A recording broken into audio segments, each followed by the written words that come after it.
Diamonds are forever. You must have heard of this phrase. And you probably must have heard Marilyn Monroe saying that diamonds are a girl's best friend.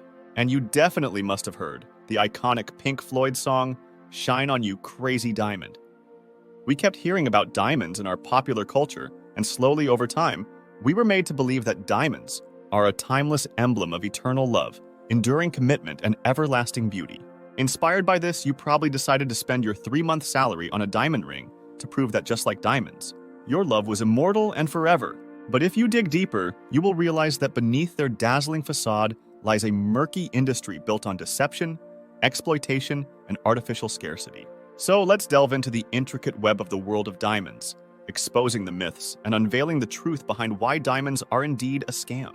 Okay, let's first understand the supply chain of diamonds. The process begins with diamond exploration, where geologists search for areas with geological features indicative of diamond deposits. Once a potential site is identified, mining companies conduct extensive surveys and assessments to determine the feasibility of diamond extraction. Diamond mining can take various forms, including open pit mining, underground mining, and alluvial mining, which is extracting diamonds from riverbeds.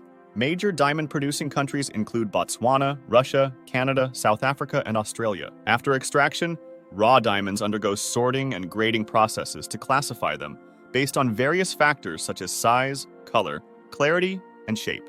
This stage is crucial for determining the quality and value of the diamonds, and involves skilled professionals who assess each diamond using specialized equipment and techniques. Diamonds are graded according to internationally recognized standards set by organizations such as the Gemological Institute of America, GIA, or the International Gemological Institute. Once sorted and graded, rough diamonds are sent to cutting and polishing facilities, often located in countries like India, Belgium, Israel, and the United States. India is one of the world's largest centers for diamond cutting and polishing, processing around 80 to 90% of the world's rough diamonds, with the city of Surat in the state of Gujarat often referred to as the diamond capital of the world. Master diamond cutters use precision tools and techniques to shape and polish each diamond, enhancing its brilliance and sparkle. The cutting and polishing process requires expertise and can take several weeks to months, depending on the size and complexity of the diamond. Cut and polished diamonds are then sold to diamond wholesalers and manufacturers who supply them to jewelry makers, retailers, and dealers. Wholesale diamond markets, such as the Diamond District in New York City or the Antwerp Diamond District in Belgium, play a central role in the global diamond trade. Diamond wholesalers often deal in large volumes of diamonds and cater to both domestic and international clients, including jewelry retailers and designers. Diamonds are then incorporated into various types of jewelry, including engagement rings, necklaces, earrings, bracelets, and watches. Finally, diamond jewelry is sold to consumers through various channels, including brick-and-mortar stores, online retailers, and luxury boutiques. The reason why it's important to understand the supply chain of diamonds is because whoever controls the supply chain controls the price of the diamonds.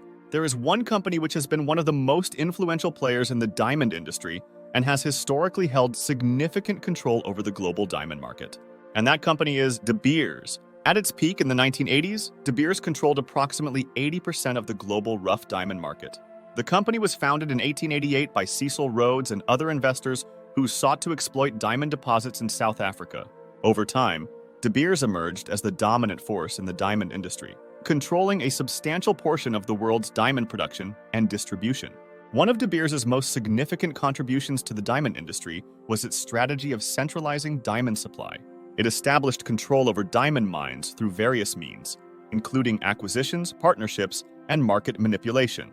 By controlling the majority of the world's rough diamond production, De Beers could influence prices and maintain artificial scarcity, thereby ensuring high profit margins. De Beers played a central role in forming the Diamond Cartel, an alliance of major diamond producers aimed at regulating the global diamond trade. Through the cartel, De Beers and other members coordinated production levels, stockpiled diamonds, and set prices to control supply and demand dynamics. This cartel effectively operated as a monopoly, exerting immense influence over diamond pricing and distribution. But De Beers didn't just stop at this. They went one step further. Now that they controlled the supply, they wanted to influence the demand as well. And they did that by innovative marketing campaigns that helped establish diamonds as symbols of love, commitment, and luxury. In 1947, De Beers came out with the iconic slogan, "A diamond is forever." This is widely recognized as one of the most successful advertising campaigns in history. Additionally, they played a pivotal role in popularizing the tradition of diamond engagement rings. Before the 1930s, diamond rings were not the standard for engagements. Through extensive advertising campaigns, De Beers promoted the idea that 2-month salary is the appropriate amount to spend on an engagement ring. This helped set a cultural norm and expectation around the purchase of diamond rings. De Beers masterfully leveraged Hollywood to promote diamonds, embedding them into the fabric of popular culture. One of the most iconic examples is Marilyn Monroe's performance of "Diamonds Are a Girl's Best Friend" in the film Gentlemen Prefer Blondes in the year 1953. De Beers strategically placed diamonds in films, ensuring that leading actresses wore dazzling diamond jewelry in key scenes, thereby associating diamonds with Hollywood glamour. In the early 2000s, the De Beers monopoly began to break. Antitrust laws in the United States made it increasingly difficult for De Beers to conduct business there. The U.S. government accused De Beers of price-fixing and monopolistic practices. To avoid legal repercussions, De Beers stopped direct sales in the U.S., instead selling through intermediaries. Around the same time, De Beers faced scrutiny from the European Commission over anti-competitive practices. In 2002, De Beers agreed to a landmark settlement to end its monopoly practices, including reducing its control over diamond supplies and allowing more competition in the market. By that time, competitors started emerging like the Russian Alrosa, the British-Australian Rio Tinto, and the Canadian Dominion Diamond Mines and Lucara Diamond Corp. Today, the market share of De Beers has fallen down to almost 30%, but together, the top 5 companies control almost 80% of the total market. This concentration of control allows these companies to influence diamond prices and maintain the perception of scarcity in the market. To control the price, it was important to create an illusion of rarity. While diamonds are rare compared to many common minerals, they are not as rare as often perceived when considering the broader context of their geological formation and distribution. Diamonds are more abundant than some precious gemstones like rubies, emeralds, and sapphires. The U.S. Geological Survey and other sources estimate that there are about 1.2 billion carats, or 240 metric tons of diamond reserves, that are economically viable to mine with current technology and market conditions. If we compare diamonds to gold, gold is universally recognized for its intrinsic value and rarity. Gold's existence is only about 0.004 parts per million. It has intrinsic value due to its physical properties, including malleability, conductivity, and resistance to corrosion. It is used in jewelry, electronics, dentistry, and as a financial asset, for example, gold bars and coins. Gold is also a key investment vehicle and is held by central banks as a reserve asset. Additionally, the gold market is less susceptible to monopolistic control.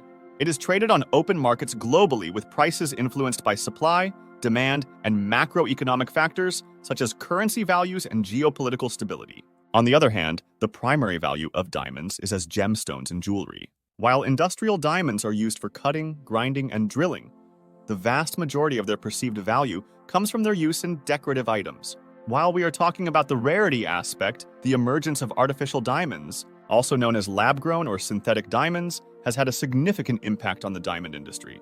Unlike natural diamonds, which require geological processes over millions of years, lab-grown diamonds can be produced in a matter of weeks. Using advanced technological processes such as chemical vapor deposition, CVD, and high-pressure, high-temperature, HPHT methods. Lab-grown diamonds typically cost 20% to 40% less than natural diamonds of comparable quality.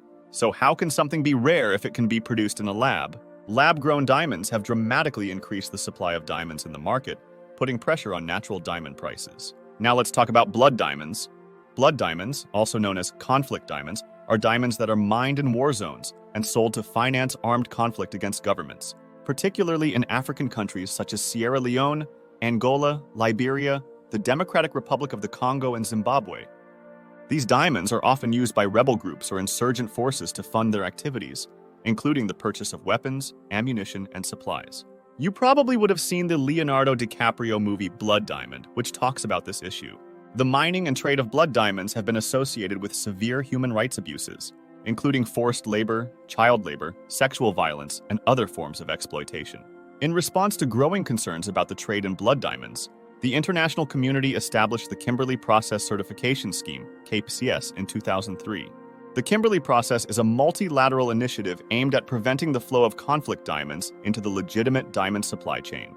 Participating countries agree to implement measures to certify that their diamond exports are conflict-free and not associated with armed conflict or human rights abuses. While the Kimberley process has made some progress in curbing the trade in blood diamonds, it has faced criticism for its limited scope, lack of transparency, and enforcement challenges. Critics argue that the Kimberley process does not adequately address issues such as smuggling, corruption, and internal conflicts within diamond-producing countries. Additionally, some countries have been accused of exploiting loopholes in the certification process to launder blood diamonds through legal channels. The diamond's enduring image as a symbol of love, luxury, and eternal commitment is more a triumph of marketing than a reflection of intrinsic value. As we move forward, it's crucial to see beyond the glittering facade and recognize diamonds for what they truly are, just a shiny piece of stone. That brings us to the end of the video. Alive and Curious is a new channel and would love to have your support. So if you like what I say and do, please like, share, and subscribe to the channel. Thank you.